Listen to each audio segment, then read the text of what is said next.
صال للسيد حسن شريف عبد العالي هي 328 ألف صوت، ونتفاجئ أن السيد شرفي يعلن عنها رقم لا علاقة له احنا في التوقيعات فقط كما تعلمون جمعنا 105 ألف صوت، 105 ألف توقيع.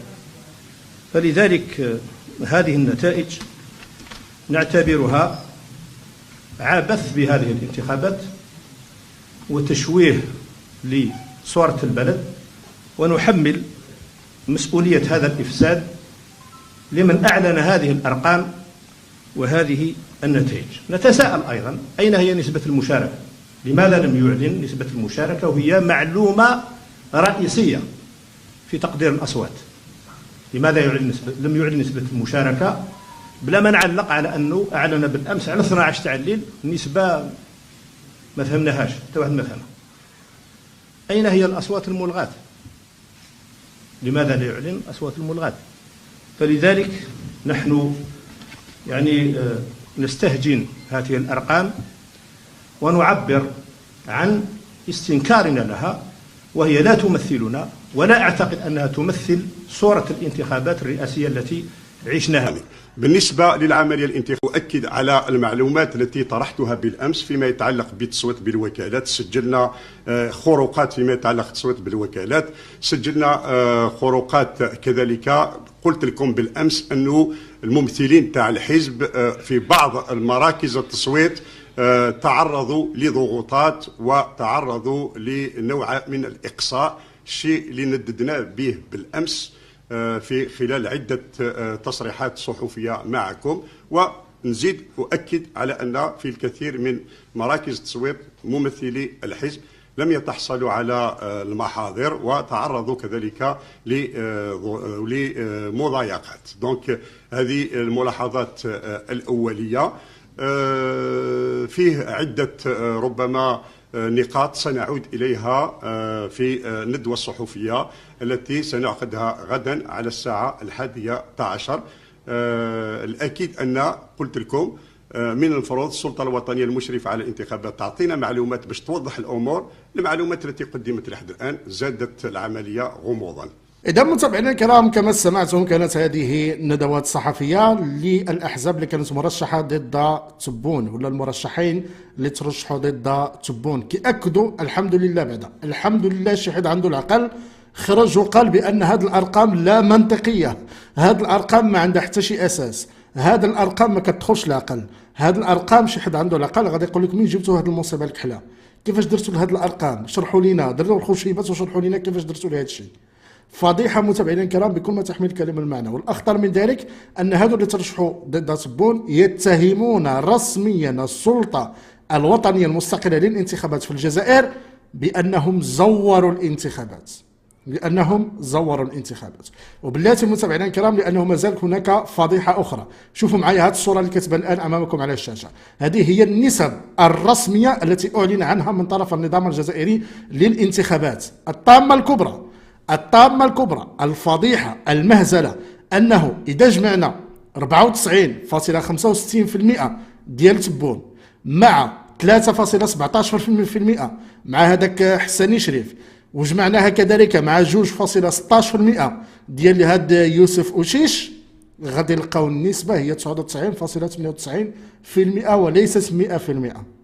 ليست 100%. يا الجهلة يا الأميين يا اللي ما قاريينش. إلا جمعنا هاد النسب كاملة ما كتعطيناش 100%. فين مشات 0.2%؟ فين درتوها؟ فين خبيتوها عاود؟ فين لوحتوها؟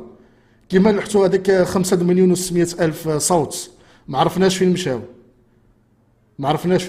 قالوا نسبة التصويت أو نسبة المشاركة 48%، يعني 11 مليون، وقال لك لا غير 5,600,000 اللي صوتوا. والآخرين فين مشاو؟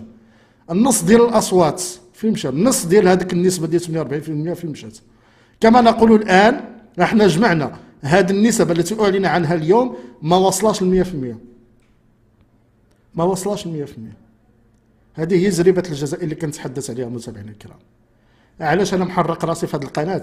باش نوضح لكم بأن هادو أميين وجهلة ومكلخين وزريبة وحاضرة. مشهد بحال هذا قسما بالله كيعطي للجزائر الرقم القياسي الأكبر في التخلف عالميا. بغيتوا تزوروا الانتخابات بعدا خرجوا شي رقم منطقي. جمعنا النسب اللي علمتوا عليها ما لقيناهاش واصله ل 100%. قلبنا على 48% من نسبة الناخبين ما لقيناهاش واصله ما لقيناش يعني شي حاجه منطقيه مع ديك الارقام اللي عطيتو ديال المشاركه في التصويت. لقينا 5 المليون والزياده ديال الاصوات مفقوده، فين مشات الله اعلم. كي درتوا لهذا الشيء انا بغيت نفهم، قسما بالله بغيت نفهم. عيد نقلب على شي حاجه منطقيه، والله ما كاين، وقسما بالله علي العظيم ما كاين. ما يمكنش عباد الله، وما يمكنش هاد الهبال، ما يمكنش هاد الاستغباء. وكيمروا مرور الكرام كيدوزوا هكاك، حتى شي حاجه ما منطقيه، حتى شي حاجه ما لقيتها مقاده فحال الناس. كلشي غير كور وعطي العوال، الارقام غير كتشير. والحمد لله بعدا هادو خرجوا قالوا، هادو اللي كانوا مرشحين تتبعوا خرجوا قالوا، قال لك الارقام لا معنى لها، الارقام ما عندها حتى شي معنى. تحاول تفهم ما تفهم وين. كارثه كارثه عباد الله، كارثه كارثه كارثه كارثه. في اي حاجه كيديرها النظام حضارات الجزائر الا وكتكون الفضيحه. لكن هذه الفضيحه ديال هذه الانتخابات هذه قسما بالله على ما اظن غادي تكون اكفس انتخابات في تاريخ البشريه، اكفس انتخابات في تاريخ البشريه. هي هذه اللي شفنا اليوم، ولا شفنا يوم امس. حتى شي حاجه ما لوجيك، حتى شي حاجه ما عندها المنطق. وإلا كنتو كتشكوا في الكلام ديالي دخلوا قلبوا في هذه الارقام، دخلوا لوكالات الانباء الجزائريه، دخلوا الموقع الرسمي ديال السلطه الوطنيه المستقله للانتخابات، غادي تلقاو كلشي متناقض، كلشي متناقض، حتى شي حاجه ما مفهومه، وحتى شي حاجه ما عندها معنى. وإن كنت اقول بانه اصلا في حضاره الجزائر ما كاين حتى شي حاجه عندها معنى، لا انتخابات ولا غير انتخابات ولا نظام حاكم ولا شعب ولا، كلشي امي وجاهل. زعما انا قسما بالله الا رفعت يدي، انا فاش شفت هادشي والله تصدمت. انا كنت عارف غادي يزوروا الانتخابات، عارف غادي يزوروا باش يطلعوا تبون لانه يعين وليس ينتخب، يعين من طرف النظام العسكري. لكن باش يزوروها بهذه الطريقه البليده جدا التي تؤكد مدى غباء هذا النظام الجزائري، راه بزاف بزاف بزاف بزاف زادوا فيه. عيقوا اكثر من القياس. كون جبتوا غير شي واحد بعدا شي استاذ ديال الماط يوريكم الحساب، لان هذا الحساب اللي درتو حتى شي حاجه ما كتخرج. ونتحداكم، نتحدى الجزائريين يجيبوا لي شي حساب كيخرج. انا دابا جمعنا هاد النسب المئويه ديال المترشحين الثلاث ما وصلش ل 100%. باز ودي باز. انا والله الا عليت يدي. متابعينا الكرام، خليوا الاراء ديالكم والتعليقات ديالكم حول هذا التبهديله، حول هذا المهزله، حول هذا الكارثه. اراكم في فيديو قادم مع المزيد من التفاصيل. والله لا تسالت لي الهضره، ما بقيت نلقى ما نقول. لا غالب الا الله، وعاشت المملكه المغربيه الشريفه.